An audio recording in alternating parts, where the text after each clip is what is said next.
The Tragedy of Cinema podcast is intended as a family-friendly program that by extension strives to be inclusive to all people regardless of their ethnicity, gender, creed, or any other identifying factors in this incredibly diverse world of ours. With that said, some of the films we discuss may contain serious subject matters or have content considered morally objectionable by today's standards.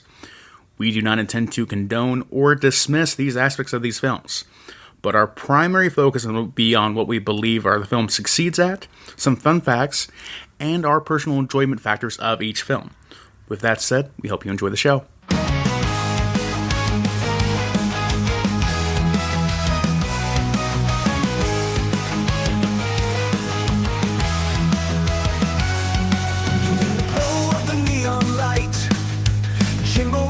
Take flight, 80s dreams on its delight, in the realm of black and white.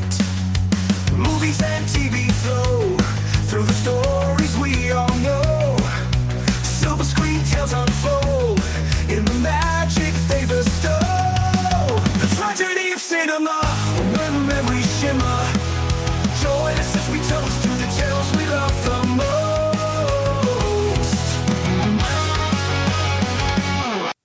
All right, guys, welcome back to the Tragedy of Cinema podcast. I'm your host, Jimbo, and I'm joined once again by my regular co-host.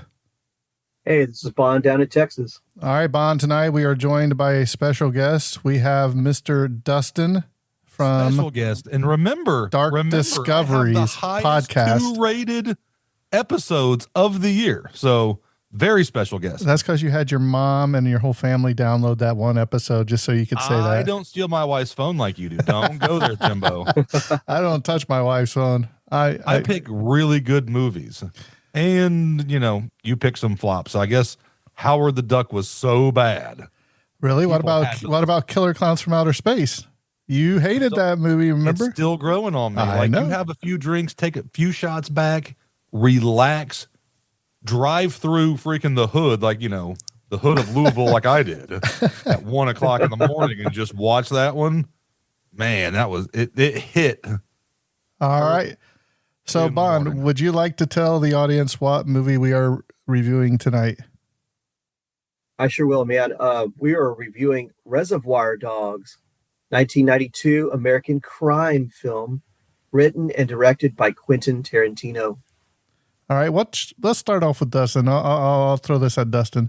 Dustin, what's your thought on Mr. Quentin Tarantino as a director and actor? The only good movie. This was okay. It took the end of the movie for me to really be like, okay, it came enough full circle that I'm happy. But the only other Quentin Tarantino movie I like that I will even recognize is Inglourious Bastards. That was a masterpiece. I don't know how he stumbled and fell into that, but that's the best movie by far that he's ever done. All right, Bond. I'm a Pulp Fiction guy, but the thing I like about Quentin Tarantino is he doesn't direct a certain type of movie. He just attacks these genres. And so he'll just do different genres. He's like, here's my take on the old Kurosawa samurai movies. Here's my take on the blaxploitation movies. Here's my take on the pulp movies. And so I like the fact that he does that, man. He's like, here's my version of a Western. Here's my version of just different things like that. And I guess Django Unchained was one of his movies, and that was a pretty good movie too. Well, what about Once Upon a Time in Hollywood? Never seen it. Yeah, exactly. That's a great movie. And it's that's his play on 1960s Hollywood, I guess. I always so he takes genres. Yeah, I always like Dusk Till Dawn. I think that's a pretty good movie, but I've only seen the first one. And of course, I think it had Selma Hayek in it, so you really can't go wrong with that. Maybe it's maybe because I don't like him. Naked vampire woman. All right, Bond, take it away.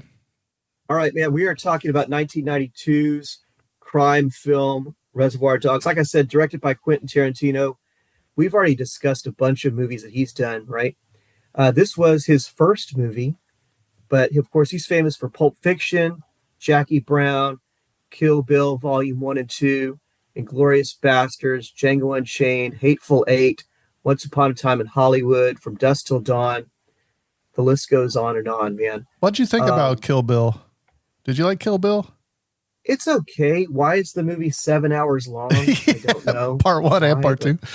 But it's fun. It's a fun movie to watch. I think I made it about 30 minutes. I'm like, okay. I got to the part where she's like, wiggle your big toe. Remember that? But I like how he does go into the black and white in that movie when he starts getting real violent with the samurai swords. Yeah, yeah. It's filmed really well. And by that time, he had the financial backing and the reputation to pretty much just do whatever he wants in a movie. You know, in this movie, there's a lot of restrictions to what he could do. But by that time, it was like, man, you get free. You want to make a 7-hour, 2-part movie? Go for it, man. Here's what. And the budget wasn't that big. And like I said, there was a lot of stars that were up and coming, I think, in this movie that you look back, a very young, I'm looking at him, Steve Buscemi, like one of the best. You hated the character, but it just had so much good stuff. And maybe just like Killer Clowns from Outer Space, sorry, I'm hijacking. That's what I do. Maybe as a grown adult, I need to go back and revisit some of these movies to appreciate what he was doing. That's what this podcast is all about, man. Going back and rewatching movies you probably saw 20, 30 years ago. You know what I'm saying? Oh, I thought it was just this podcast was about me coming in high. And sometimes they don't live up to what they once were in your eyes either. No. I think this movie did stand the test of time, or some movies just don't age well. I think this aged pretty good. Yeah, probably. I think everything but politically, I think it did. Because, I mean, we'll get into it later, but it's not very politically correct. So other than that, you know, of course, Tarantino movies hardly are ever politically correct. Minus the use of one word in this movie. I'm politically incorrect other than that because I don't use it. So true. But you mentioned one of the cast members. Let me go over the cast real quick, Jimbo. You're looking at Harvey Keitel. Harvey Keitel plays Mr. White, Larry Dimmick, Mr. White. Harvey Keitel, legendary Hall of Fame actor. You're talking Taxi Driver, The Irishman. He was in Pulp Fiction, Thelma and Louise. He was in National Treasure. Tim Roth was in this movie playing Mr. Orange. He was in Pulp Fiction, Thor, Shang-Chi. Let's see. Michael Madsen plays Mr. Blonde. I don't know what you guys thought about Mr. Blonde. Love Mr. Blonde. Michael Madsen's fantastic in like a gangster, kind of shady character mafia movie. In my favorite movie, Donnie Brasco, just fantastic roles. I was hoping he wasn't going to meet the end that he met. I was really pulling for him because, Mr. Pink. Mr. Pink's the enemy no matter what. No, I like Mr. Pink. He's probably my favorite one. Mr. Pink's the best, man. Mr. Blonde. Is he the only one that survived? Mr. Pink didn't he? You hear a lot of. It's assumed he is. Yeah, it's assumed he is. Do you think so? Because when he leaves, when he leaves, you hear. Well, no, you can say it. There's gunshots. There's crashes. There's no. Well, I've not watched Reservoir Dogs 2, so if it plays off the initial storyline, you will maybe know the answer. But realistically, he did not make it. But according to the movie, he is the one that you see walk out the door with a bag, right? Yes. Yeah, he walks out with a bag of diamonds. It kind of leaves you hanging. I have a TV show that I love. I'm sorry, I got to get this timing down of all three of us. It's fine. Did you ever watch the show Southland? No. It was it was on FX. It was a great cop show. And one of the main characters responds to a call off duty, gets shot. He's laying on the ground, bleeding out. The season ends, and they canceled it. At least My Name is Earl kind of went back and wrapped some ends up. Yeah. I hate it when you have something and it leaves it to your imagination because I need to know, did he live or did he die? And it's usually those TV shows that you're heavily interested in that you actually like, oh, this is really good. And then they cancel it and you're like, well, that's not good. Because I remember there was a show on Fox years ago. It was called John Doe. And it was about a guy that woke up. He couldn't remember who he is, where he is, what his name is, any of that. But he could tell you how many dimples are on a golf ball. If somebody just asked him a random question, he can tell you anything, but he can't remember his name. And he was starting to have flashbacks of his life. And then they canceled it, man. And I'm like, now I'm never going to know. Yeah. My show like that is, there was a show called Surface. Oh, yes. That was great. Surface. Yeah. Like a sea monster type thing in it. And they just canceled. I'm like, okay, what happened to the sea monster guy? It's like Harry Potter, man. I'm a huge Harry Potter fan. And it sucks when people ask J.K. Rowling, what happened to this character? I don't know. Their fate is unknown. You wrote the damn book. You She know didn't what write. happened. She didn't write Why? all of them. Well, she has. She like went Hobbit type, your Lord of the Rings, where she has all this backstory stuff, like he had wrote out, like family trees and lineages and all this information that she came up with to keep her story straight. But when they ask you, at least lie, because whatever you tell us is going to be what we go with. Versus, well, their fate's unknown. No, you wrote the damn book. You know what happened. All right, I'm mute myself for a minute. She's gonna make you buy it. Yeah, it's going to cost you money if you want to know. Yeah. Michael Madsen plays Mr. Blonde, right? He was in Die Another Day, Sin City, Kill Bill. Here's some news. Did you know Michael Madsen died this July? This past year. So he actually died. Yeah, he actually died not too long ago, which is kind of sad. Did you guys notice Chris Penn, Sean Penn's brother, in this movie? Mm-hmm. He plays the nice guy Eddie Cabot. Sean Penn, Chris Penn. Chris Penn was in Footloose, All the Right Moves. He was in Rush Hour, Starsky and Hutch. My favorite character in the movie, Steve Buscemi, plays Mr. Pink. Mr. Pink. Mr. Pink. Why can't I be Mr. White? That sounds better. It's like, because everybody would want to be Mr. Black. That's why nobody can pick. And he's not tipping a waitress. That's right. That's right. Pay for his food, but can't leave a freaking dollar. I don't tip. I love how he just picked it up and was like, "We're short." Like, who shorted it? Yeah, he knew who. Didn't count it. It's like he was like, "This feels a little off in my hand. Like there's $7 bills and there's 8 of you, and I'm missing one." Yeah, that was great, man. That was great. I think this is one of Steve Buscemi's earliest movies, if not one of his first movies. He was relatively unknown at this time, I think. We know him from Fargo, Con Air, man, Billy Madison, Armageddon, Big Fish. Boardwalk Empire. Boardwalk Empire. It's pretty good. We need to maybe break that down because that was such a good show with so much detail. I just started it not too long ago. I think I'm on episode 2. I'll have to go back and watch it with you so we can maybe do something. It's so good. And I don't know if Bonds watched it, but there's a lot of things that happen in season 1 and season 2 that doesn't get a payoff till the end. Mm-hmm. So they keep those storylines going so long. Oh man, we were just talking about that at work today, and it was like such a good move, such a good TV show, but it was very long, and there was times where it felt a little boring, but man, it paid off. Yeah, but he's won awards for that episode or that role. You know. He's also a famous voice actor too, man, because he's got that distinct voice. Mm-hmm. So you can hear his voice in shows like Monsters, Inc. and Hotel Transylvania, a couple other cartoons. We have the only one without a nickname. He's just Joe, right? Lawrence Tierney plays Joe Cabot. I know him playing Elaine's dad from Seinfeld. Yeah. He's Elaine's dad from Seinfeld, Alton Bennett. And when I saw him, I was like, oh, he always plays a short-tempered grouch, no matter what he's in, you know? That's crazy. Randy Brooks plays Detective Jim Holliday. He was in the movie Colors, and he's kind of known for bar fights. Like, he's a real rough guy. A lot of the people in this movie, Quentin Tarantino hired tough guys who are really tough guys in real life. Mm-hmm. I mean, Harvey Keitel's a really tough guy in real life. This dude was a real tough guy in real life too. They did that in didn't they do that in The Godfather and Goodfellas? Didn't they hire a lot of people that were mob ties to get that authenticity? I know in Goodfellas they did, because we just reviewed that not too long ago, and he actually brought the mob people in on the set to see how it would really play out. Yeah, that gives it a level to where you can buy in. And I think this movie, even though it started slow, you got that buy-in. Mm-hmm. I should probably stop talking until we get through the characters. No, I'm sorry. No, don't mute stop, his. Don't I stop. can mute his mic too. I'll mute my mic too, but I can mute it as well. This is good stuff, man. I like it. We have Kurt Baltz.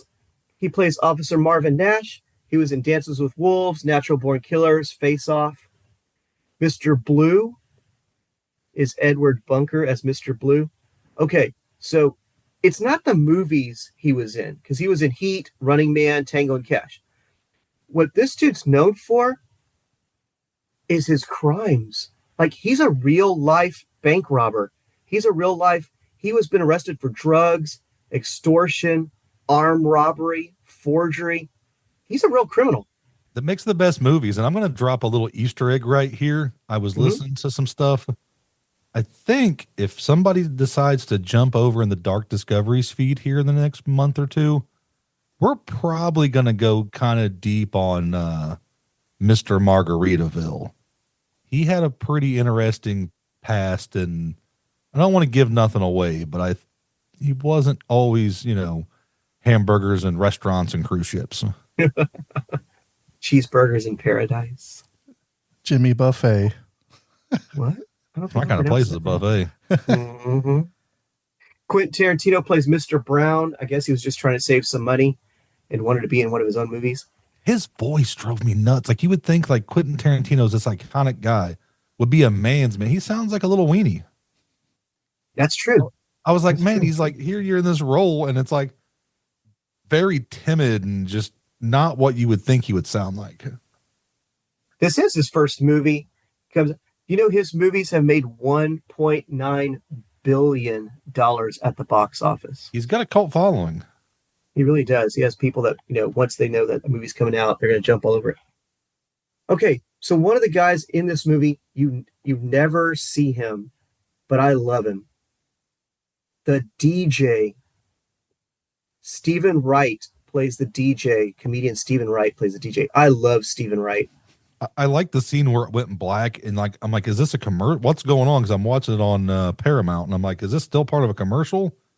And you get the radio, and it really builds the depth later because you have this voice. And he's like, you know what I like? I like this. And he, turns up the radio to some 70s music, and he's grooving and cutting ears off and slashing faces. And it kind of reminded me of Collective.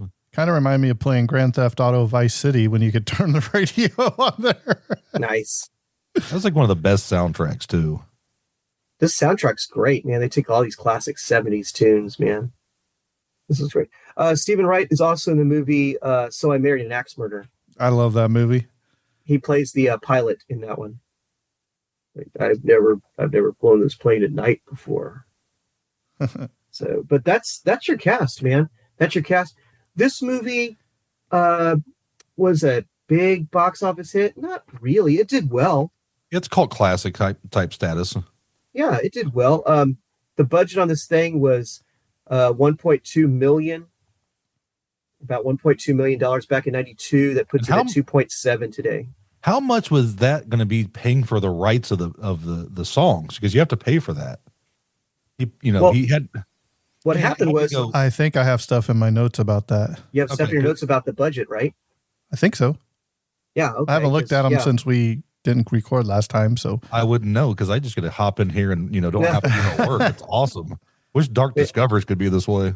Oh man, I did notice that they made a little bit of a profit. Like I said, it cost about $1.2 million to make. At the box office, it did $2.9 million, which today's money is 6.6. So I would say almost tripled its money. It just wasn't much back then. But like you said, it was more of a Sundance Film Festival cult following type movie. You can remember tickets back then were probably $4 or $5 a ticket because in the early 2000s we would scrape up like $5 in change to go to a movie. Yeah, you can hit a matinee for less than $5, man, back then. So, and plus, because it was an independent film, it didn't open in that many theaters. It wasn't a big budget. Opens up in thousands and thousands of theaters on the first weekend. It opened up in just a handful of theaters. And then as word of mouth grew, then it kind of grew. And then before you know it, it's out of the theaters. All right. You got to buy the VHS. So I'm going to put Dustin on the spot right now. Dustin, Bond and I would like you to give us, what is this movie about? Give us a little summary. So basically, I'm going to be horrible with names. I'm going to be general. So you've got this crime boss. He's taking, it looks like some ex-cons and some friends that he knows, and he's assembling a crew to basically pull off a diamond job. They're going to put it out. They're going to, go in there nice, clean, easy, make the score, meet back up, figure it all out. But unfortunately, a cop comes into the fold and decides that he's going to figure out a way to play this character. You find out at the end that the boss realizes that he didn't know him that well. These other people he had a solid relationship with, and he was on the fence with him. And then, you've got, man, I don't know where Mr. Pink came from, because he was way just total polar opposites of everybody else. But you have Mr. Blonde that ends up getting killed by the cop, and he gets killed, gets shot up by, the cop that was going in there. He's got a gut shot. He's dying. He's getting ready to kill another cop that they kidnapped at the job, and he kills Mr. Blonde. And then he tells the story to the boss. And he's like, "You're full of shit. I've done multiple jobs with this guy. He served prison, didn't rat a bit. And now you're telling me he's going to double cross me?" And then they all kind of get into a throwdown. Mr. White tries to vouch for the rat, and they all draw guns on each other. Pretty much everybody gets shot except for that Weasley, greasy little Mr. Pink. He hides. Everybody gets shot and they're dying. He grabs the jewels, runs out the door like a coward, and then you hear some sirens faint in the background. Gunshots start going off. You hear some cars, maybe like he got in the car and maybe ran into it. Maybe he did get away. And then pretty much everybody within that crew dies. The cop that's dying is dying in Mr. White's arms, and he's like, "Hey, I'm sorry, I'm a cop." And they do a lot. Like you thought, okay, this dude got shot in the beginning. You're like, there's no way he's the cop. And I'm like, okay, maybe Mr. Pink's the cop, because he's just so far away from everybody else's mentality. It's like he's trying to fit in and like, well, we're professional. So it's like, okay, he has a kind of a target. And then, it comes in, cops come in, everybody, they pull guns, they shoot each other, they all die. So that's kind of in a nutshell. I thought Bond would have this ready, or I would have pulled up a way better synopsis of the movie. But go for it. My lack of details and true facts are going to be what makes you go watch this movie. And I do recommend it. That is crazy. Yeah, I thought that was a pretty good summary. I thought that was a pretty good. Wasn't bad.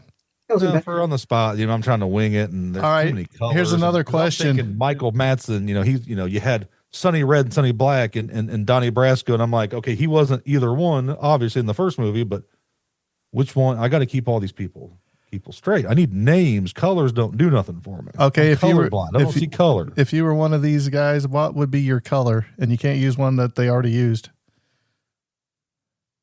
I'd be black, Mr. Black. No, you can't use that. He said nobody can use that. Nobody can use Mr. Black, because if not, well, everybody's arguing about who gets to be Mr. Black. Okay, then I'm Mr. Red, because I'm going to go back to Donnie Brasco. I want to be either Sonny Red or Sonny Black. What about you, Bond? Man, I got to be Mr. Yellow. Mr. Magenta. I'm Mr. Turquoise. You don't have no Indian in you. You can't go turquoise. I do have Indian in me.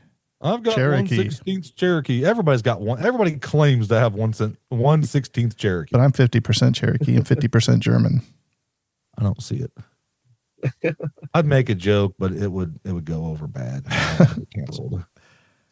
Okay, so what do you guys think about the fact that they don't show the diamond heist? Yeah, this whole movie's about a diamond heist that they never show. That was one thing I was going to bring up.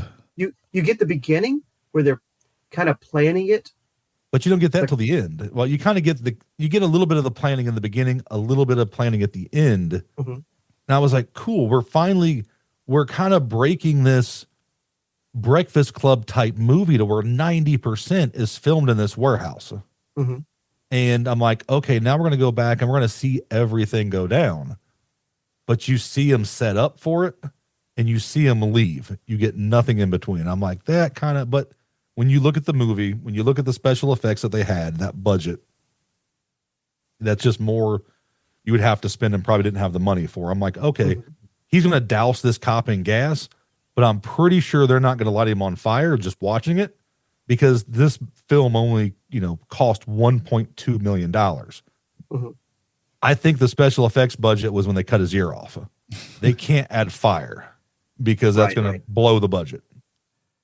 I agree. But I think that's what sets this movie different than anything else. I mean, how many other movies have you seen where they actually show the heist? I mean, you have Heat.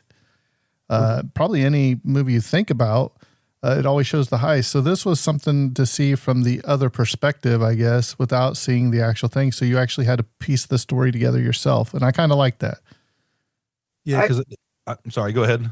I was going to say, I think that's directing genius because you know your budget, you know your restraints, and you're able to make a heist movie without showing the heist. I think that's a little bit of Quentin Tarantino's genius right there. Is how do I show this big heist movie without showing the heist? You know, because Ocean's 11 is 1/3 planning, 1/3 the heist, and then 1/3 the post. It's funny you bring Ocean's 11 up because that's what I was going to bring up, that I found as being a heist movie. I thought they fell flat. Maybe I need to revisit them again, being a little bit older, but they just didn't do it for me.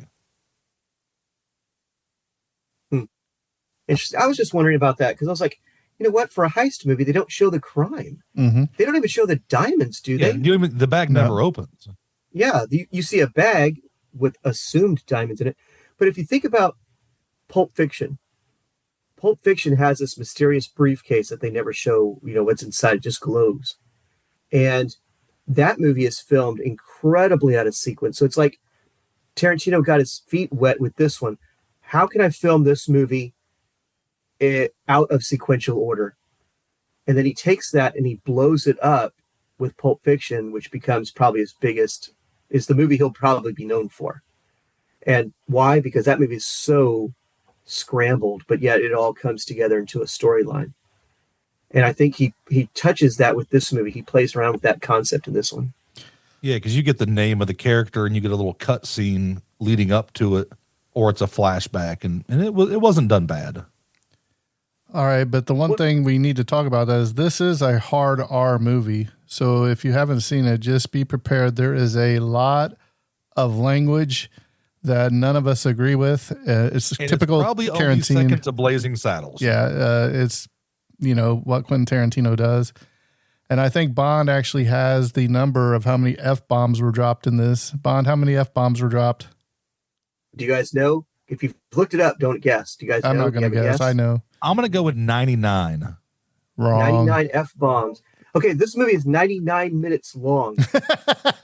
So okay, you're saying there's a total guess. You say there's an F-bomb every minute averages out to every minute of the movie?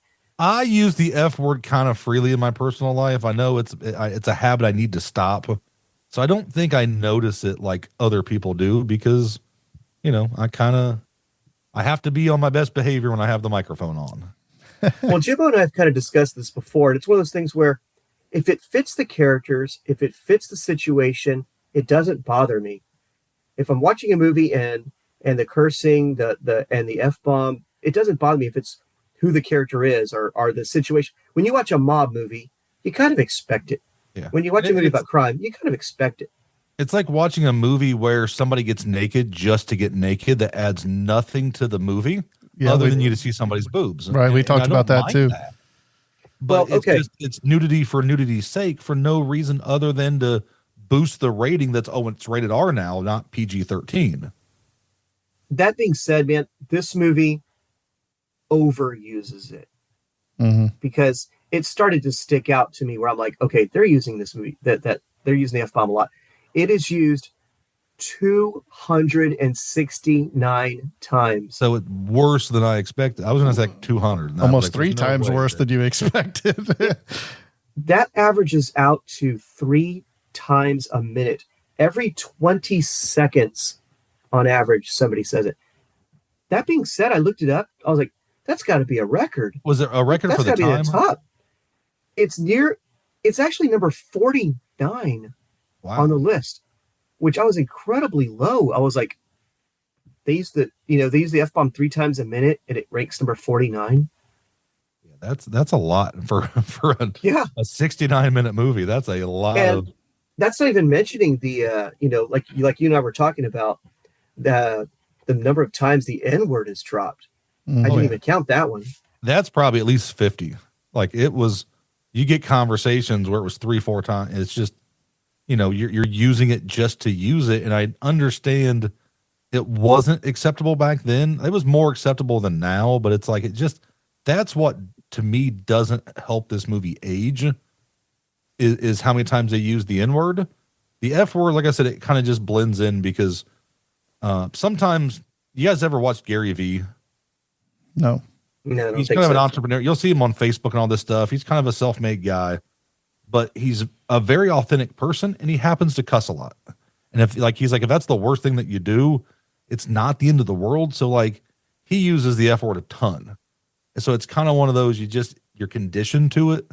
But the other one, you're just like, are we listening to a rap song or are we watching a movie? Because I think I think the language is kind of distracting in this movie. The language is very But when distracting. you're in one warehouse for 3/4 of the movie, if not more, you have to have something to, it doesn't elevate it, but it keeps you, I don't know if it keeps you focused on certain things. I'd have to go back and really watch it and see if there's any rhyme or reason to it. So one of the things I love that Quentin Tarantino does, that I think he's like the king of, and that's small talk. He's really good at creating these small talk conversations in his movies. You and I, we talked about it earlier. The whole Mr. Pink doesn't tip. It doesn't pull the movie forward. It doesn't do anything but entertain. And to me, that's the best scene of the movie, is the first 5-10 minutes when they're trying to convince him to tip and he's trying to convince them why he doesn't tip. Mm-hmm. You see the same thing with the Royale with cheese in Pulp Fiction.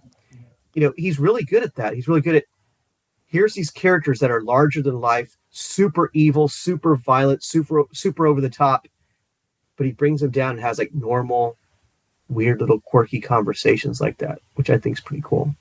But with that first few minutes really set, because Mr. Pink, Steve Buscemi, I think that really set the baseline of his character. That was character development to really develop him as probably arguably the main character of the show. And it gave you, it's like if you watch The Office, the first season of The Office, Michael Scott was over the top of the whole season. Yeah, he was the first season of MASH, over the top with Hawkeye and BJ, I think it was the first few seasons. They really go over the top for so long to set that character development. And then once it's set, it can kind of calm down. And like I said, it absolutely by far, when you, at the beginning, it's kind of, you're just like, just tip, man. Like, he paid for your food. Just stop being a jerk. And you just start to either love him or hate him. And it's like, something's going to happen to this guy and we're going to get satisfaction that we never got. But they laid the foundation in the first 5 minutes. Well, and I like the one guy that says, "Oh, well, Mr. Pink's convinced me. Can I have my $1 back too?" Oh, yeah. Yeah, he wants his butt. That's hilarious, man. Jimbo, do you have, with your trivia, do you have like the list of other people who auditioned for I Mr. think Pink so. or other people I think so. Okay. But you can go ahead 'cause and say it if you got it. I'll just skip it when I get to it. Okay, give me a couple seconds. Let me see if I can find it in my notes, man. But there was a handful of people that were going for those. Lines. Let's see if I can find it. Shh. Talk amongst yourself. Amongst myself. Well, Jimbo likes to be like, well, he'll bring it up in a minute. Like, who would you rather have play Mr. White? I think it was, looking back now, if you watched it in 1992, was it? Yeah, 92. If you watched it in 1992, you would probably say, I would put these people in this movie. But looking back in 2025, these guys are established. And it's just so hard to be like, move this guy to this, because it gave a few people their start and it was a good movie for an established actor. Cool. All right. So here's what I found, man. Tim Roth originally wanted to be Mr. Pink or Mr. Blonde, but then they moved him to Mr. Orange. And then Michael Madsen wanted to play Mr. Pink also. And he actually auditioned for Mr. Pink. But Tarantino said, "Nah, man, you're the perfect Mr. Blonde. You got to play him." If they swap Pink and Mr. Blonde, I don't think it would be that much of a difference. You would see kind of the side that they allude to on Mr. Blonde that you didn't really see till the end. I think he made the right choice, but if you interchanged it, that would be the biggest two for Jimbo's question later that I would swap around. What about John Cryer as Mr. Pink? Nah. Now, Just someone you too couldn't baby take, face. Yeah, Steve Buscemi, like that young, like kind of charming face. It's just it works so freaking good. Okay, here's somebody that'd be perfect as Mr. Pink, and he was also considered James Woods. Yeah, he probably could pull it off. What about The Rock? Yeah. The Rock in 1992 had a bad haircut and couldn't act. Yeah, bad CGI from the Scorpion King. Other people that were considered for roles in this movie, you're looking at George Clooney. No. Samuel L. Jackson. Yes. Maybe George Clooney as Mr. White, but he would be too young. You'd have to cast him now as an older person and not 92. Not 92 George Clooney. That's just going back. It's so hard to plug somebody in when we're talking 30 years ago almost. Mm-hmm. What about Samuel L. Jackson? Do you think Samuel L. Jackson pull off any of these roles? Yep. He wouldn't be bad. It would be an addition. Like that would have been fantastic to have Samuel L. Jackson. It would have elevated whatever character he had. And also, what about David Duchovny? Oh yeah. I think he'd be a good Mr. Pink. I think he'd be a good Mr. Orange. Yeah. You know what I'm saying? Sitting there with his guts bleeding out. Right? I think that would be pretty cool. But anyway, those are the names I had off to the side. I had some names off to the side of people that were almost in the movie, considered for the movie, or turned down some roles. All right, let's go into a little bit of trivia and we'll talk some about it. So this film's budget was so low that many of the actors were asked to simply bring their own clothing as wardrobe. Most notably, Chris Penn's track jacket. The signature black suits were provided for free by the designer based on her love for the American crime film genre. Steve Buscemi wore his own black jeans instead of suit pants, and Michael Madsen wore a jacket and pants that came from two different suits. Yeah. And you couldn't pick it. I didn't even notice the blue. I didn't either. No. I love the fact that they were all dressed the same. Yeah. I thought that was pretty cool. So if It gives it kind of that Rat Pack kind of loose mafia type vibes, where you're criminals, The but skinny tie. you have a code. You know what I mean? You go in looking like gentlemen. So Well, not only that, but if you describe to the police what did they look like, I don't know. He's a white guy in a black suit with a real skinny black tie. Oh my God! Which one? All of them. I know. 6 DB Coopers robbed us. Exactly. So you remember at the beginning when they were talking about the Like a Virgin song by Madonna? Do you remember that when he's like, yeah. So Madonna, who is the main topic of the opening conversation, really liked the film, but refuted Quentin Tarantino's interpretation of her song Like a Virgin. She gave him a copy of her erotica album signed to Quentin. It's not about dick. It's about love. Madonna. Mr. Blonde's Cadillac Coupe de Ville belonged to Michael Madsen because the budget wasn't big enough to rent a car for the character. The same car was also used in Once Upon a Time in Hollywood by Ricky Dalton. Nice. The budget wouldn't cover police assistant for traffic control. So when the scene, you remember when Steve Buscemi forces the woman out of the car and drives off with it, he could only do it when the traffic lights were green. According to an interview on the DVD, Michael Madsen says that Kirk Baltz asked to ride in his trunk to experience what it was really like. Madsen said, sure, he agreed, but decided as he went every pothole as he went along this time for his own character development. So he drove down a long alley with potholes and then a Taco Bell drive-through before taking Baltz back to the parking lot and letting him out. I don't know if I could do that, man. Being stuck in the trunk. I just don't think I could do that. And get a bag of like empty White Castle wrappers and stuff. Throw that in the trunk. Throw the cartons in there. You're nauseous because the smell. You don't know if you want to crap yourself, but then you're hitting these bumps and hitting your head on the trunk. So armed with $30,000 and a 16mm camera, Quentin Tarantino was all set to make the film with a bunch of friends, including his producing partner, Lawrence Bender, who was going to play Nice Guy Eddie. It was then that Tarantino received an answer phone message from Harvey Keitel asking if he could not only be in the film, but to help produce it. Keitel had gotten involved via the wife of Bender's acting class teacher who had managed to get a copy of the script to him. Keitel's involvement helped raise the budget to $1.5 million. From what, 36,000? From $30,000. I wonder what that $30,000 movie would have looked like. If Probably a they little followed bit the same more. script, yeah, it's just rough. Probably just more in like one location in the warehouse, and and you would have to just be creative when you're, like I said, they were using the kind of the chalkboard to lay out the plan. You would have more of that and less of probably the cut scenes of, you'd probably only get one person being shot, that kind of thing. Yeah, maybe ketchup packets instead of like a blood pack. So Mr. Blonde's real name is Vic Vega. This is the same surname as Vince, who was John Travolta in Pulp Fiction. Tarantino has revealed that Vic and Vince are brothers. He also intended to do a prequel to both films called Double V Vega, which would star the Vega brothers, but Madsen and Travolta eventually got too old to reprise their roles, and Tarantino has since abandoned it. Any possibility of the movie ended when Madsen died in 2025. So that'd been cool to see. Mr. Orange's apartment was the upstairs to the warehouse where most of the movie takes place. The filmmakers redecorated it to look like an apartment in order to save money on finding a real apartment. So there they are. They're just shooting at the same location, which is probably smart. I have a good question now. Was Vinny Vegas maybe a cousin? No. No, Kevin Nash isn't related? No.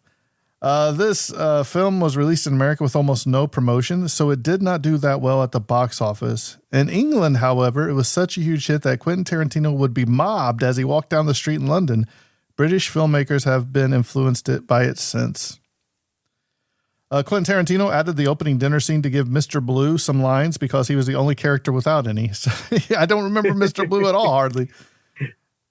At the very first screening of the film at the Sundance Film Festival, Quentin Tarantino stood up in the middle of the movie and told them to stop projecting due to the fact that the entire film was shot in widescreen and the projector only had a normal size lens not meant for widescreen, so half of whatever was shot wasn't up on the screen. How would you like that? That'd be terrible. You're standing, to the right or left of the camera, here's your starring moment, and then you're cut off. Well, I'm thinking about the times that Orange is on the ramp and he's like bleeding to death off to the side. You wouldn't even see him. Yeah. He would just be having this conversation of, or they'd just be torturing a cop. There's supposed to be a guy over here bleeding on the And you wouldn't even left. see the guy getting tortured. You would just see the throwing the stuff. In 2014, Quentin Tarantino revealed in an interview that the entire soundtrack budget was spent on securing Stuck in the Middle with You for the film. Tarantino was content with having no other music in the film as long as he could use that song. The other songs were secured thanks to the producers managing to make a record deal for the soundtrack. Tarantino and the producers were well aware that the plan might not have worked at all, so he just blew the whole budget on that one song. Okay, so I'm going to interject here. I'm going to pull a Jimbo moment. Top 3 best movie soundtracks of all time. I think I've done this before with you guys. I think I'm we've gonna done do it again. We've done this before. I'm going to do it again. I don't care. I'm taking over. The number one soundtrack of all time in a movie is Stand By Me. Okay, number 2. Forrest Gump was a really good one.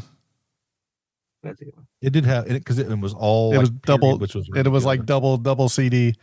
And I know I'm not a fan, and I know this is what Dustin's going to say the best one of all time is, Oh Brother, Where Art Thou? Oh brother, we're out there. Today is at least my number 2. Oh, okay. See, I knew it was going to be up there. But what about the classic animated movie Heavy Metal? Oh, never seen it. Number 3, that's an old one. Probably Walk the Line. Number 2, Oh Brother, We're Out Thou. Number 1, and I've bought this CD. Oh no, was the soundtrack to Titanic, Saturday Night Fever, to the Johnny Depp cult classic Edward of Fear and Scissorhands. Loathing in Las Vegas, full of 70s music. And when you listen to the soundtrack, it has some excerpts like leading into the song from the movie, like what he said going into it. A little awkward when you're driving down, just jamming, you get this. But it was a fantastic soundtrack. I had to special order that one from a local. we don't usually keep that one in stock, sir. Back when you'd have to go to a music store, and Best Buy had rows and rows and rows of DVDs and CDs. Oh yeah. I'll give you all of them, but Walk the Line, because that's cheating. You can't pick a movie about songs. But about Joaquin music. But they sang they sung their own songs. Doesn't matter. You can't pick a movie that's based on a singer. You can, because you had two actors singing it. My dad thought that, like, I don't like Johnny Cash. He ain't my music. That's good singing. I guess that's not Johnny Cash. That's Reese Witherspoon and Joaquin Phoenix, and they won a Grammy for that. That was if it would have just been Johnny singing it, which would have made it not believable to have two distinct different voices. It would have worked. But when you watched it, you could suspend your disbelief that he was Johnny. He sang it, and it was phenomenal. And I don't care what you say. I'm going to move it to number 2 now. So George Clooney. Okay. George Clooney did not sing. My number one anything. soundtrack is anything with Elvis in it. And then my next one is the Queen biography. And the next one. Well, that's Dolly Parton, because Elvis put all his music into his soundtracks. Yeah. I'll take it. And by the way, George Clooney did sing. Thank you. This was filmed in only 30. Are you sure Clooney actually sang? This was filmed in only 35 days. That's pretty impressive too. But yet a small budget. Yeah. Robert Kurtzman did the special makeup effects for free on the condition that Quentin Tarantino wrote a script for From Dusk Till Dawn in 1996 based on a story by Kurtzman. So, hey, fair trade-off, I guess. Good trade. Scratch my back, I'll scratch yours. In an interview with Empire Magazine, career criminal Edward Bunker, who played Mr. Blue, stated that the film was unrealistic. He would never have considered committing a robbery with 5 people he didn't know and therefore could not trust. He also commented that it would be extremely foolhardy for the distinctly dressed gang to be publicly have breakfast together beforehand. When news of the robbery broke, witnesses would be certain to remember them, which I can see that too, especially that waitress, if they're talking about Mr. Pink, Mr. Orange, because they're like, don't use your real name. Don't use it. Prick. I seen that prick. He had breakfast and did not want to give me $1. He didn't give me $1. Yep. Death to him, okay? Get him. On a day off during the shoot, Lawrence Tierney was arrested for allegedly pulling a gun on his nephew, Michael Tierney. According to Quentin Tarantino, Tierney was taken from his bail arrangement to the set. Wow. What happens when you hire criminals? According to Steve Buscemi, in a recent podcast interview, everyone had a difficult time with Lawrence Tierney because he was easily distracted and kept forgetting his lines. Quentin Tarantino and everyone else were so upset with Tierney that Quentin fired him on the 3rd day of filming. He later rehired him after things cooled down. So he probably could have had the movie done in 15 days, but somebody couldn't remember their lines. Yeah. Not going to say that I've ever done that. And you have to redo it 4 times. One of the radio ads heard in the background is for Jack Rabbit Slims. It's the fictitious 1950 themed restaurant and home of the $5 milkshake that was also featured in Pulp Fiction. During a screening at Sitges Film Festival, 15 people walked out, including Wes Craven and special makeup effects artist Rick Baker. Baker later told Quentin Tarantino to take the walkout as a compliment and explained that he found the violence unnerving because of the heightened sense of realism. Tarantino commented about it at the time. It happens at every single screening. For some people, the violence or the rudeness of the language is a mountain they can't climb. That's okay. It's not their cup of tea, but I am affecting them. I wanted that scene to be disturbing, which we'll talk about here in a minute about the torture scene. Let's see here. Of his decision to not show the heist itself, Quentin Tarantino has said that the reason was initially budgetary, but that he had always liked the idea of not showing it and has stuck with that idea in order to make the details of the heist undefined. He said that the technique allowed for the realization that the film is about other things. So I think he did pretty good there.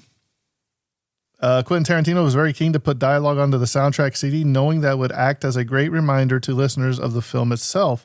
This proved to be a smart move as the soundtrack sold over 850,000 units in the USA and went platinum in the UK. So, Dustin, you might have to check out this soundtrack now and see where it rates. It's a good one. Yeah, like I said, it's everything, though. It's funny, like when you talk about the UK, it's just funny how you have to remember, too, when you get overseas, not so much the UK, but like the smaller countries like the Philippines, that music was still probably big and playing all the time on the radio in certain countries because it takes so long for some of that music to make it over. my aunt worked and was best friends with the country singer Skeeter Davis, which she died of cancer in the early 2000s. But before she was diagnosed with cancer, she was going to the Philippines and was like one of the biggest stars over there because that music from the 50s was still very popular over there. And I just find it crazy that this day and age, it's still that far behind. And, you know, I know the UK is probably not that far behind, but it's probably a little bit to where a lot of that music was still probably pretty popular. You got to think though, if you're scrolling through TikTok or Facebook and you come across a short or something, and there's bands and music playing that you've never even heard of here in America too. So it can go both ways. I know a rock band that I've seen that they decided to take a cover, and that's what got them popular, was by covering a song on TikTok. Mm-hmm. Quentin Tarantino wrote the first draft in 3.5 weeks. That's pretty good too. In Mr. White's flashback, Joe asked him about a girl named Alabama. This is a reference to Patricia Arquette's character from True Romance. Have you seen True Romance there, Dustin? You know that if it's not slapstick comedy, maybe some history, but I've not watched it. But True Romance is, what would you say? It's a crime movie. It's about, is it Christian Slater? I'll have to get my wife on here one day. I think so. I want to say yes to that. I want to say yes. And Patricia Arquette. Quentin Tarantino has stated that he originally intended this character to meet up with Mr. White and to become partners in crime. When True Romance was released, the ending was changed and this backstory became inconsistent. Alabama never went on to meet Mr. White. This movie has no orchestral score. All the music you hear are recorded tracks. Has never been officially released in South Korea, as it's illegal to portray the torture or killing of police officers. That's pretty, like that idea. Pretty wild, yeah. Wes Craven famously walked out of a screening of Quentin Tarantino's Reservoir Dogs in 1992, and Tarantino famously said, "I can't believe the guy who directed Last House on the Left walked out of Reservoir Dogs." Craven responded, "Last House was about the evils and horrors of violence. It did not mean to glorify it. This movie glorifies it," which I can see. I think we're a little bit more culturally used to it, so it's hard to, watching it now for the first time, it's hard to say that we glorified it versus, you know, we're kind of conditioned to it. So it didn't seem that far fetched to be just normal interaction. In the opening scene, while the men are having breakfast, before they all stand up, Quentin Tarantino's hand can be seen to stop filming. However, the men all stood up and left, so he just carried on and the scene remained in the movie. No budget to re-record. The warehouse, like that, good enough. Yeah, where the warehouse where the majority of the movie takes place was once a mortuary and thus is full of caskets. Mr. Blonde doesn't sit down on a crate. It's actually an old hearse on which he perches.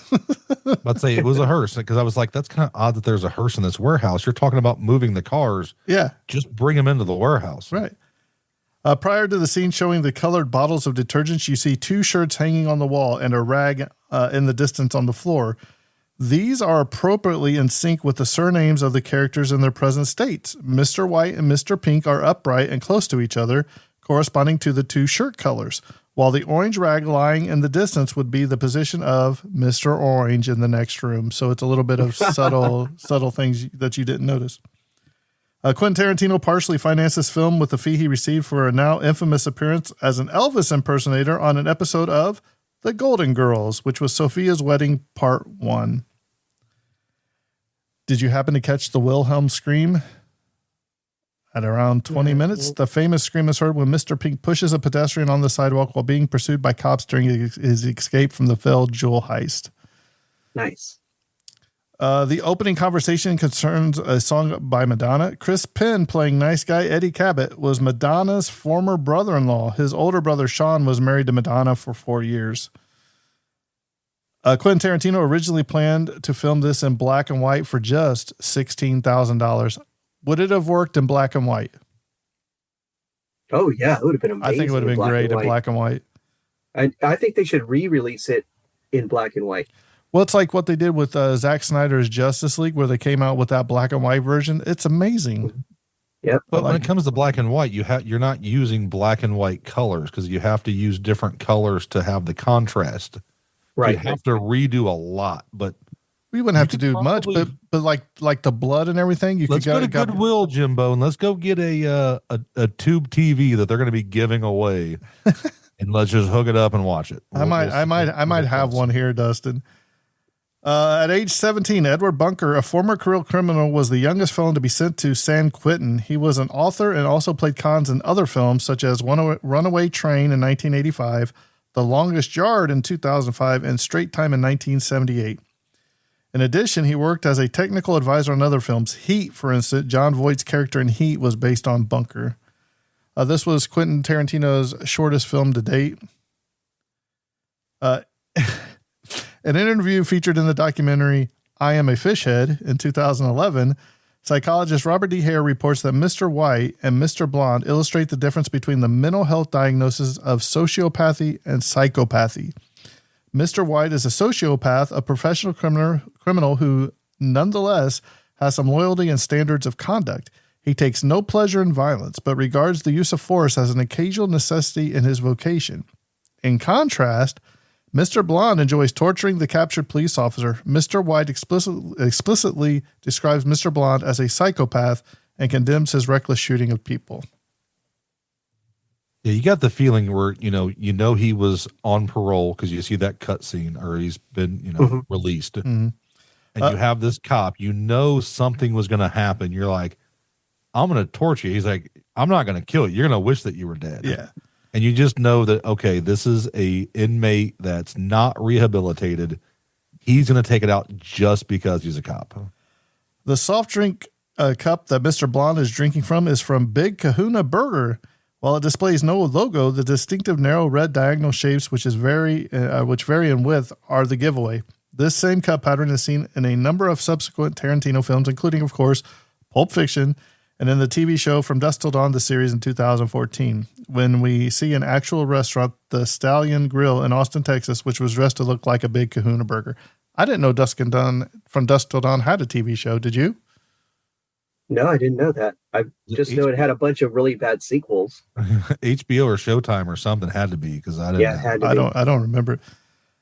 David Duchovny auditioned for the part, as Bond had said, but according to Duchovny, Quentin Tarantino told him, "I like what you do. I just don't know if I want you to do it in my movie." That's so true. At a Tribeca 25th anniversary screening of this film in April 2017, Quentin Tarantino recalled that at one showing, there were 33 walkouts during the torture scene.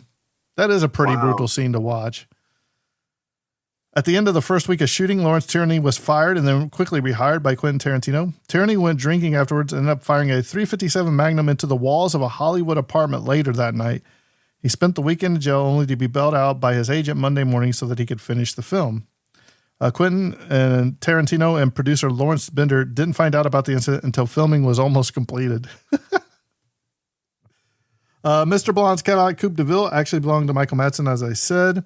It was also used in Once Upon a Time, which I said. It was sold at a Hollywood prop auction for $56,250 in 2020. So that's not bad, I don't think. That's not bad for a Hollywood movie account. Right. No, he made some money on that car because back in the day, those things were gas guzzlers and you could get them for nothing. Here's a person that you didn't say, Bond. Viggo Mortensen auditioned for a role. He read for a Hispanic character in a scene to be performed with Harvey Keitel. More than 20 years later, Quentin Tarantino offered him a role in The Hateful Eight, but Viggo couldn't commit due to a scheduling conflict. Oh, man. Do you know who Viggo Mortensen is there, Dustin? No. Aragorn from Lord of the Rings. See, he's going to say he hasn't seen Lord of the Rings, but I don't know if I'll ever see it. You told your wife you were going to watch it. She's not held me to it, so I'm going to have to tell her. Off scot-free. Lawrence Tierney and Edward Bunker had met before. They got into a fist fight in Los Angeles parking lot sometime in the 1950s. 1950s? Yeah. Matt Dillon was considered for the role of Mr. Blonde, as well as Nicolas Cage was considered for the role of Nice Guy Eddie. Nicolas Cage should have been in this movie. Can you imagine a movie with Nicolas Cage and Samuel L. Jackson and David Duchovny and David Duchovny? Like, and what about this one too? Ving Rhames was considered for the role of Holdaway. Man, this has turned into a really crazy movie. But Buscemi was offered the roles of Mr. Orange and Nice Guy Eddie, but I think they did the right thing with him as Mr. Ping. Mhm. While searching for producers to finance the film and save them from having to make it themselves on a minuscule budget, Quentin Tarantino and Lawrence Bender fielded several offers that sounded good, but came with strings attached. One producer offered $1.5 million, but only if the ending was changed so that everyone who was dead came back to life, the whole thing having been a hoax or a con of some kind. Another offered $500,000, but only if his girlfriend could play Mr. Bond. Bender said that it was such a bizarre idea that he and Tarantino actually considered it. That was Tom I'll Sizemore. finance your movie, but you're going to change the movie for me. Tom Sizemore was a finalist for the part of Mr. Pink. Could he have pulled it off? Yeah, I think that'd have been pretty cool. Yeah. Mr. Orange tells Holdaway that Joe Cabot looks like the Thing from the Fantastic Four. In the next shot, a Thing figurine is visible on Mr. Orange's coffee table, subtly reinforcing his comic book fan persona. The first week of its release, Piper's Alley Theater in Chicago placed a sign that was technically illegal / parents are free to decide if their kids can attend movies that are rated R on a ticket booth window reading, "No one under 18 will be admitted to Reservoir Dogs." And then underneath that, another one wrote in an afterthought, "It is extremely violent." This is an opposed to the spaghetti-like special effects Pauline Kael perceived in her review of Dawn of the Dead, which she found reassuring in their silliness, which nonetheless won acclaim for effects maestro Tom Savini and an unrated but unprecedented "No one under 17 admitted" stamp on the film in 1979. So real quick, you're talking about Mr. Orange's apartment. I was looking through as he's getting ready to leave. I'm like, there's something. They wouldn't be showing this scene if there's not some hidden Easter egg. Like, I got to figure it out. I thought maybe the wedding ring was kind of, okay, that's just part of his character that he's, trying to put out there because he's, an imposter. And this ring's buried in chains, so it's not important. It's not a real ring. But I was looking for, like, what's the key that's in this apartment that's going to come out that is a symbolism of something. Well, I do believe that he has, is it a poster of the Flash or something on his wall? He's got I think he's got like two comic book characters on his wall. Yeah, if I he's a remember comic right. book fan for sure. Yeah, he's a comic book fan for sure. And last but not least, about 3 minutes into the movie, a silhouette of Mickey Mouse is seen cast by a fan in between Steve Buscemi and Edward Bunker. So you might have to go back and see Mickey Mouse silhouette. So let's start with Dustin, since he is the special guest tonight. Dustin, why don't you give us your thoughts, feelings, rating, and review of this movie? And what you're going to rate it on a 1 to 10. So going in, it just, you had the opening scene, which, like I said, it laid a lot of foundation. I'm trying to get my bearings for what to expect, because I just know that Quentin Tarantino movies are a little weird and odd. So I'm trying to like really figure it out. And it's a slow burn type movie. Like, it finally took, an hour and 15 minutes for it to pick back up. Like, you get a little bit of excitement, I guess when Mr. Blonde gets shot, that kind of picks up a little bit. It starts to go up, but it pulled it off. Like I said, it does give you a little bit of a sense that you have to imagine. You don't really get a good shot of the jewelry store itself, like the outside of it. Like, you have to kind of put those pieces together in your own head and imagine what's going on. And like I said, that wasn't a bad call. I like clear cut. This is the story. You can't dictate from it because we gave you everything. With that being said, not being a big fan of his movies, it's probably, if you're going to watch his movies now as an adult, I'm going to have to start at the beginning, which was Reservoir Dogs, and then kind of just progress through so you can figure out his style on how he did the movies, how he lays them out, how he tells the story, so you know what to expect. So on this one, I'm going to give it probably like an 8.5. Like I said, it was a lot better than I expected it to be after such a slow start. The fact that the budget was so low, and when you look back now, the cast was, as good as any blockbuster movie that's out there. So, like I said, yeah, but the cast was relatively unknown back then too. A lot of them. It was, but looking back, I mean, that's one of the things that I think makes it kind of more of a timeless movie, minus some of the language, the storytelling that he has will still be enjoyed. And I see why it's a cult classic, because once people come of age, they get into watching movies that are more, you have to watch and think and not just laugh. You look back and you're like, man, like, did they know that they had so many diamonds in the rough when they filmed this movie? Because it's just, you look at the cast, and you look at what they've done. It's just amazing to have that low of a production to get that lucky and cast that many good people. All right, Bond, I'm going to go next. I'll let you wrap it up tonight.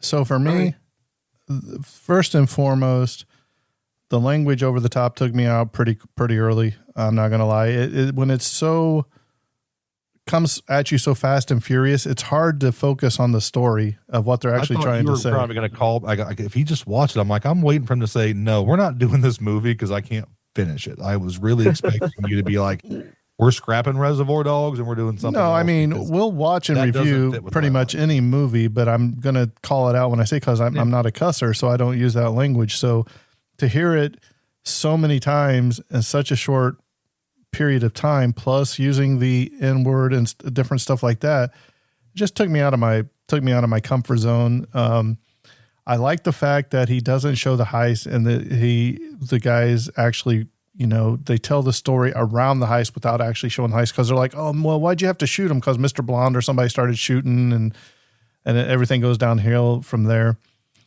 I think some of the sets were pretty cool. The warehouse was pretty cool, I think.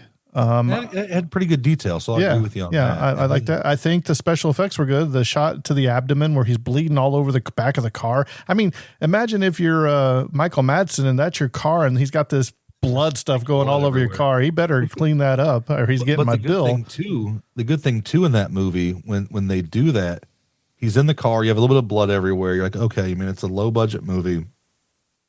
You're not going to get a lot of real looking blood. And he lays there, and there's a little bit of blood. Like, you can tell, like, in his gut, he's covered in blood. But what I liked is, as he started to do more things and move around to the point where he shoots, Mr. Blonde, there's blood everywhere. Oh, yeah, it's leaking all over that ramp. Bleeding out. Yeah. If your heart rate was going up, it's pushing more out. It's coming. You finally, you knew you were dying, but now it's in your brain. It's like, okay, can I save this fellow cop because I'm not going to make it?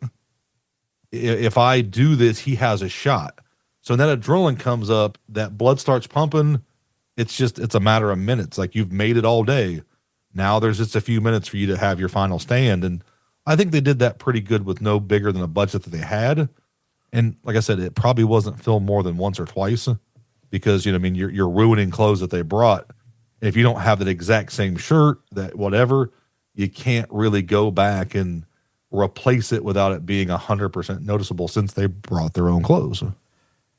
Right. So like I said, the language took me out. I give props to like the set. I like the story, but I'm not a big Tarantino fan. I don't know what it is about his movies that they always just seem a little bit off. I mean, we've talked about Kill Bill. We've talked about Pulp Fiction. We've talked about Dusk Till Dawn. We've talked about Once Upon a Time in Hollywood. We talked about this film. When you watch a Tarantino movie, it's shot so weird that sometimes it's just too weird, if that makes sense. It's hard to follow it. And you're like, why did he do this? So for my personal enjoyment of this film, I have to rank this probably a 6. I wasn't very fond of it.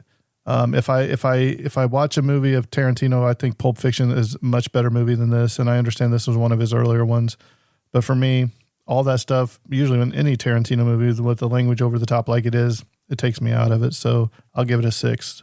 Bond? I'm impressed, man. You guys actually did pretty well. I'm proud of both of you. I'm gonna slice it right down the middle, kind of like this is my best performance on this podcast yet. I think I like the 3-person dynamic. Me too, man. I say I'm gonna go right down the middle. I like Quentin Tarantino's movies. I like the style they're done in. Like I said, I like the small talk mixed with the over-the-top violence. That kind of stuff's pretty unique. I like the way he tells stories and he puts it in bits and pieces. He attacks different genres. So I'm a Quentin Tarantino fan. I don't run out and watch a movie that he comes out with the day it comes out. But, I'll watch anything he puts out. I like it. this, like you guys were saying, this movie's full of stars, even if they weren't stars and big name actors at the time, they are today. To me, Steve Buscemi makes the movie. He sells the movie to me. He's entertaining from the first time we see him talking about tipping to the very last scene when he's running out. So with Buscemi, do you think he's an experienced criminal, or is he one that maybe has done a job and bluffed his way in to get into that inner circle, and he's just trying to? Oh no, I think he's experienced. I think he's experienced because when he comes, the first thing he says is, "What what the beep went on there?" And beep, he's like, because he knows the way a crime should run. He knows the way a heist should run. He's just been part of so many different crews. He's on that stick of being professional. It's just kind of hard to tell. He's like, this isn't, I know professional. It's like, so is he trying to put on a front, or is he really that cocky, arrogant guy? Well, at first when you think he might be the rat. Yeah, for a long time. And I think one of the reasons that Tarantino picked him as an actor is because he looks like the rat. He looks like he'd be the rat. He's a little greaseball, he looks like he's a little greasy. Look at him. He looks like the rat. He looks like he would be the one. So I think that's one of the main reasons Quentin Tarantino went with him as the actor for that role. He pulls it off. And like I said, I think this launches his career. This launches Tarantino's career. Overall, I think this is good. The language bothers me. Like I said, to the point where it becomes distracting. I don't mind an F-bomb here and there, but when it becomes so distracting, that kind of takes away from it. So they lose a couple points there. There are some boring scenes where it's like, okay, you've been in a warehouse for literally an hour talking. It's Breakfast Club 2.0, and it's at some point you're like, okay, let's wrap this up, guys. Let's get something to happen. When do the cops show up? Something needs to happen in this one. If they would have went to the cut scenes a little bit quicker, to where each character kind of got, like, if you do it, every character kind of had that little interaction, how they got brought in, because not everybody got that. Mr. Blue didn't.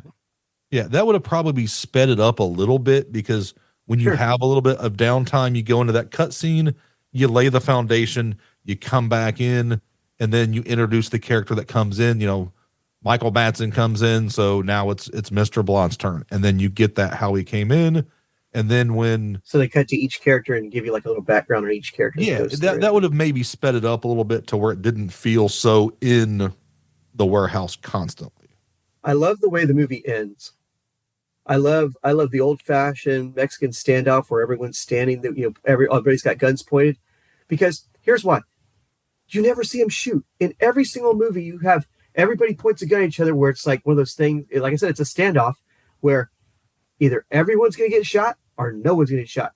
In every single movie, no one ever gets shot. Something happens that breaks it up, and no one gets shot. All right, guys, let's put our guns away. Let's calm down here.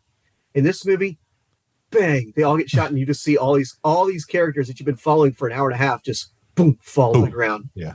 And you're like, what was that? They all just died. And there comes Mr. Pink, Mr. Pink crawling out from under the ramp. Yeah. Exactly. It'd have been nice if maybe he would have got wounded off of, a bullet going through somebody or something. Yeah. Oh, just man, to, maybe have a little blood spot start to pull up as he's starting to leave, just to give you that little bit more doubt. I think he leaves when he leaves the warehouse. I think he gets his. Yeah, he didn't make it. I'm splitting it right down the middle, guys. My prop piece is going to be no, I'm taking the ear. You sicko. I want the ear, and I'm going to give this movie a 7 out of 10. I'm going to split it, like I said. My prop piece is I'm taking the dollar bill that Mr. Pink finally throws in at the beginning of the movie for a tip.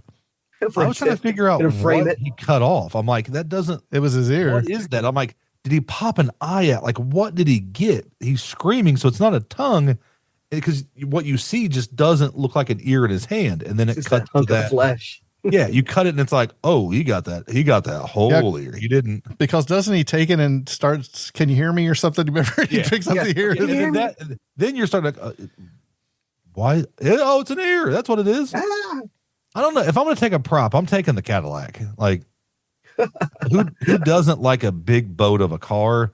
Because to me, none of the guns were anything overly cool to be like, man, if I had that gun or this, the Cadillac. I mean, it's just, you got Michael Madsen, like I said, who's in so many good mob type movies, in a big old gas guzzling, put 4 people in the trunk kind of car. you got to take it, but It's a good one. It's not realistic. Oh, by the way, there is no Reservoir Dogs 2, and there is no plans to do one so far. There was a TV show that was on FX. It shares a similar name, but is a completely different project, and there is no official sequel. Quentin Tarantino's Reservoir Dogs has not had an official sequel, and there is no word of one in development. I could have swore I seen something about it, but maybe it was just talk about it at one point to do a second one. Right. I'd watch it. I'd watch the sequel. Yeah, because you'd hope it would tie up some loose ends, but now you're so far away, you'd have to be like old Steve Buscemi made it versus. Well, it could be Steve Buscemi taking over the mob boss, being the head That's what guy. I'm saying. He plays the head guy who puts the new team together. And if you don't have Danny DeVito in it, I'm not going to watch it. He has to be a boss. All right, that's Dustin. Your basic guidelines for a movie has to have Danny DeVito in it. We thank you for coming on tonight. Yeah, thanks for having me. Awesome. Do you want to tell awesome. people where they can listen to you talk more? If you want to hear me ramble on, find us at Dark Discoveries Podcast. If you like us, you want to find a little bit more, email me darkdiscoveriespod@gmail.com. We've got the Facebook group, Dark Discoveries, the page, Twitter, we don't mess with, X, whatever it is, Instagram, I'm too lazy. We kind of play around on Facebook and kind of tinker around on Twitter. So Twitter or TikTok? Or TikTok, sorry. I don't do I need to pull a Justin Rimmel and just get off of social media completely because you just have to have a reset and it's just the same BS online. But when people email us and comment and like what we're doing, it does make it worth it because you're able to, I guess we'll get away from social media besides our social media, get away from personal pages and just kind of stay in the group because that's where the fun's at, is when you get to interact with different people. I know Bond's a listener of the show, and thank you for the support that you give us. Obviously, Jimbo's my co-host along with Jackie, who is out playing theater right now. So, but yeah, like I said, we just have fun. We goof off. It's a great show, man. It's a great show. It's a great program. I highly recommend it. You guys are dropping great episodes. Almost weekly now, man. Weekly. I'm impressed. We have 40 episodes total from start to what's in the can scheduled. And I was researching, like most podcasts don't make it, like 50% or something like that does not make it. Maybe it's even higher. I'd have to relook again. Don't make it past 3 episodes. So we've definitely made it. Get on our TikTok. We have a link tree. Same thing on our Facebook page. You can go in, find us on all your different, podcast platforms. We're pretty much everywhere. And we've got a merch site. So you can always go in there, order a t-shirt. Maybe I'll work on some stuff on vacation here in the next month. Try to play around with some different websites that can get different products. Hats. But it's just kind of for entertainment. Hats. I'm telling you, the hats, I'm working on a guy. It'll be for us. They're like $30 a hat. Well, that's what hats are now, $30 to $50. Yeah. So it's they're not nice, high quality hats that are custom made. And I got to get back with him because his business. I'll give a shout out to a friend of a friend down in Georgia, Hometown Headwear, which falls in, I think, the Hometown Co., where they're going to do t-shirts. Guy's rocking and rolling it, kind of just started his own business, teamed up with some people. I didn't know it was such a big deal for people to get Richardson hats. Like, you have to be a supplier and you have to be approved. It's not just go buy it. You could go buy it, but you're not going to get it at a discount and different things. So I'm working on it, Jimbo. You have to get hats from people who specialize in hats. You can't go to a place that specializes in everything because you get an inferior product. And you got to find something that'll fit your big head. And you got to get something that fits that big ass head. My mom gave birth to a 12-pound bowling ball. I'll wear a t-shirt any day of the week, but I will not wear a baseball cap. Whenever I wear a baseball cap, I look like Julia Roberts from Sleeping with the Editor. It's terrible. The hair on right by my ears stick out on the side. Man, it's terrible. Well, we are the Tragedy of Cinema podcast. You can find us wherever you listen to us. You can find us on Facebook, the Tragedy of Cinema podcast group. We post a lot of different stuff in there about some celebrities that pass away or just different stuff that we find. If you want to email us, we are thetragedyofcinema@gmail.com. But I think this episode's coming to a close, and that's a wrap. And cut.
cinema, remember every shimmer. Join us as we toast to the tales we love the most. To the tales we love the most. The tragedy of cinema. When memories shimmer, join us as we toast to the tales we love the most. To the tales we love the most. To the tales we love the most. Now, you may have been wondering, there was no trailer at the beginning of this episode. That's because I didn't want to take the chance of them dropping some language that we don't approve of. And if in case there was little kids listening, I wanted to make sure that we didn't do that. So until next time,